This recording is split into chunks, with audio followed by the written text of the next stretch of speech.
Salut à tous. Alors aujourd'hui je vais me forger des pinces pour section ronde, c'est-à-dire des pinces pour pouvoir manipuler des barres rondes.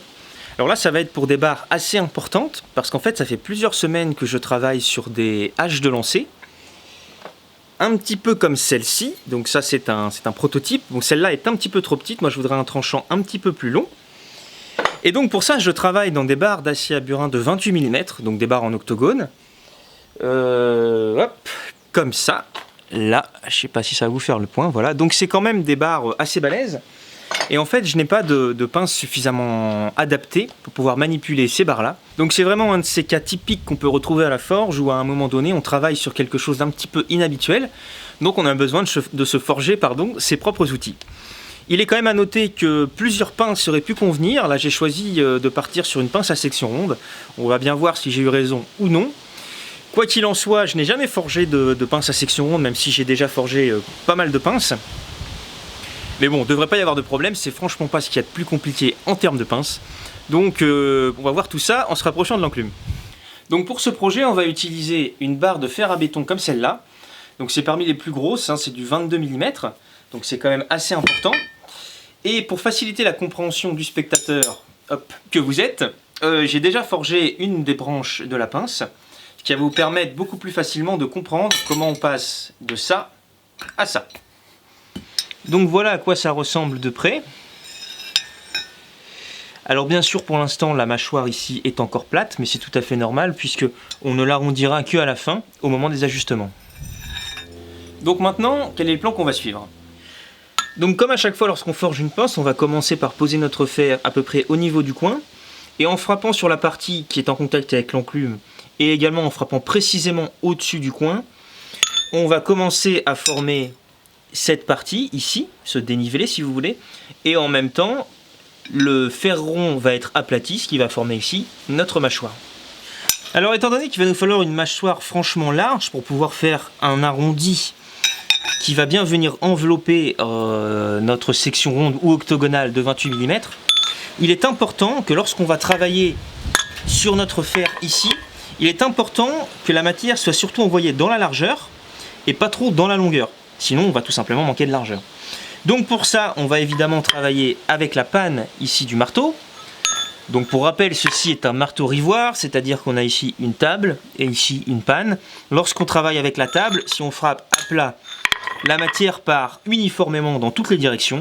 En revanche, si on travaille avec la panne du marteau, dû à la forme de la panne, la matière est à 80-90% envoyée d'un côté et de l'autre de la panne, ce qui fait que très peu de matière est envoyée en largeur et tout est envoyé en longueur. Donc nous on va travailler beaucoup avec la panne comme ceci pour envoyer la matière en largeur.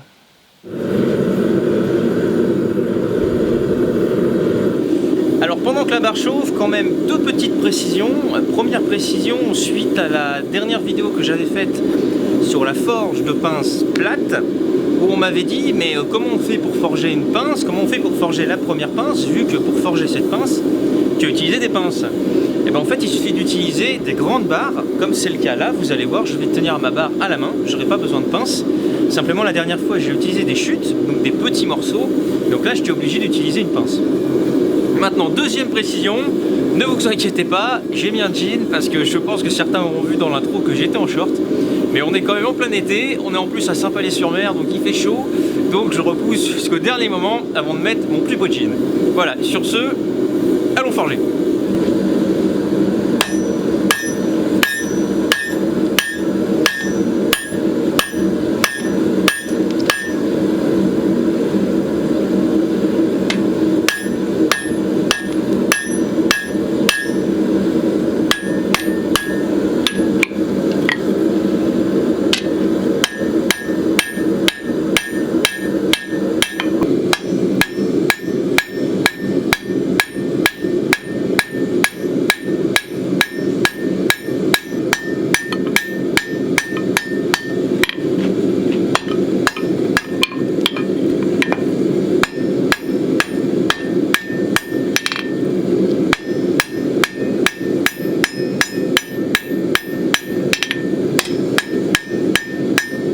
Ok, donc on obtient ça. Et l'idée maintenant, ça va être de faire en sorte qu'on ait ici ce décalage. Donc pour ça, là aussi c'est comme d'habitude avec les pinces, on va utiliser l'arête ici.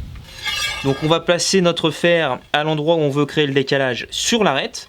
Et en venant frapper mécaniquement, on va obtenir l'angle qu'on a ici.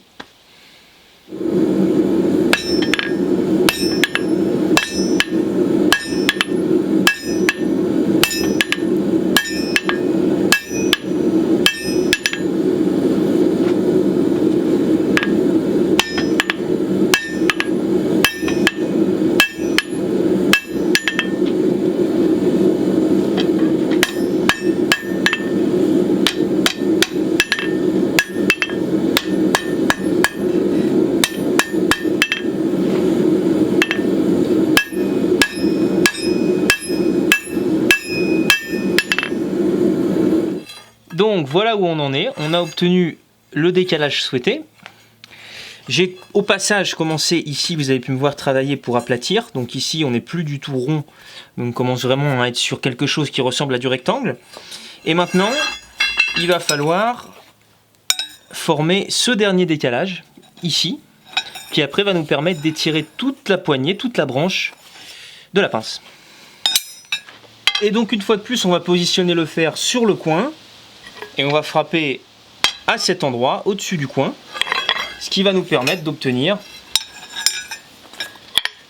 le décalage ici.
Donc là, je vais mettre un coup de meuleuse dans le fer à béton pour enlever toute la longueur excessive. Ça va me permettre de finir beaucoup plus facilement la fin de la poignée.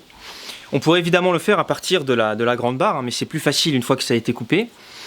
Et en plus, je vais commencer comme ça à forger en rond, puisque la fin de la poignée, je l'ai forgée en section ronde, sachant que toute la barre jusqu'ici a été étirée, comme on peut le voir ici, en section carrée.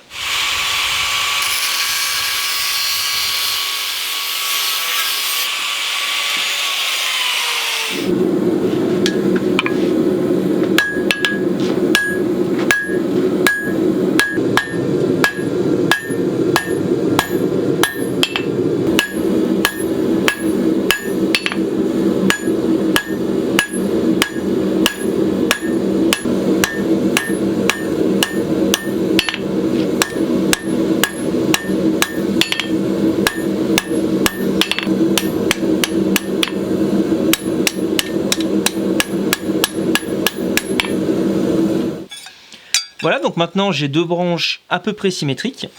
Là, je viens de faire les trous ici à la perceuse à colonne, donc c'est du 8 mm. Et comme rivet, je vais utiliser un fer à béton. Donc ça, c'est un petit... Donc en fait, on aura des tenailles qui seront entièrement faites en fer à béton. Donc là, pour le rivet, c'est un fer à béton de 8 mm. Et ici, je l'ai passé à la meuleuse avec un disque à lamelles pour enlever les rainures qui sont sur tous les fers à béton.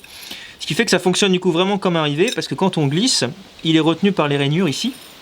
Et ça va être super utile pour la suite, puisque là on va chauffer la tête, enfin les mâchoires de la pince. Ensuite je vais y glisser le rivet, hop, et on va commencer à ajuster la pince avec un octogone de 28 mm qu'on va mettre comme ça, là, et je vais venir travailler au marteau ici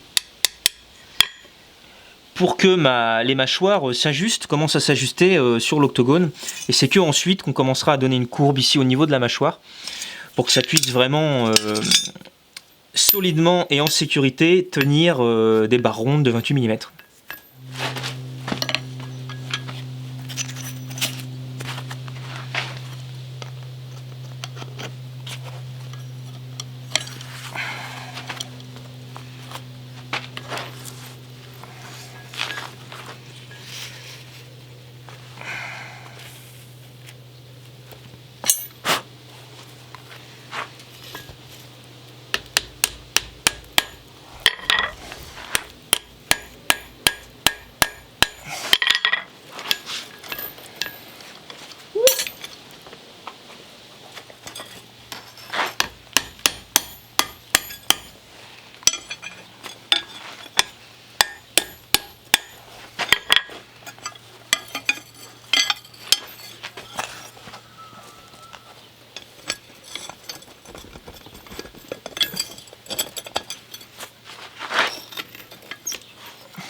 Donc là j'étais un petit peu hors cadre, désolé, mais j'ai rapproché en fait les branches en serrant tout simplement pour obtenir quelque chose qui me convient.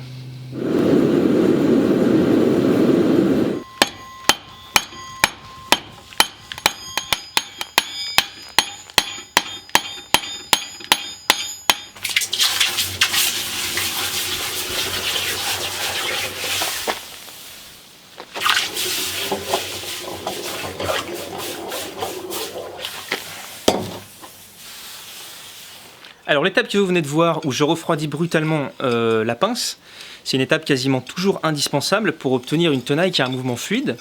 Parce qu'évidemment lorsqu'on a enfoncé le rivet, les deux branches de la tenaille ont été plaquées l'une sur l'autre. Donc ça frotte, ça résiste. Et ce processus permet de fluidifier tout ça. Alors au niveau des ajustements de la mâchoire, j'ai beaucoup galéré. Alors je vous ai fait assez peu d'images parce que je voulais aller vite, parce que cette tenaille j'en ai besoin pour travailler.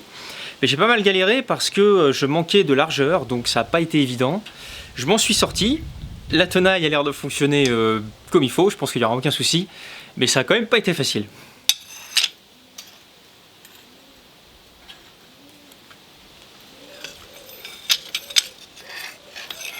Voilà, donc comme vous voyez, ça fonctionne comme ça doit fonctionner. Après, c'est pas une réussite esthétique, mais c'est souvent le cas lorsque je forge des pinces, parce que c'est quand même vraiment pas ma spécialité. Quoi qu'il en soit, et malgré le fait qu'il manque quand même certaines images sur certaines étapes, je pense que cette vidéo vous aura illustré un petit peu le chemin qu'on peut prendre pour forger une pince à section ronde. En tout cas, cette vidéo s'arrête là, c'est tout pour moi, c'est tout pour aujourd'hui, et je vous dis à très bientôt.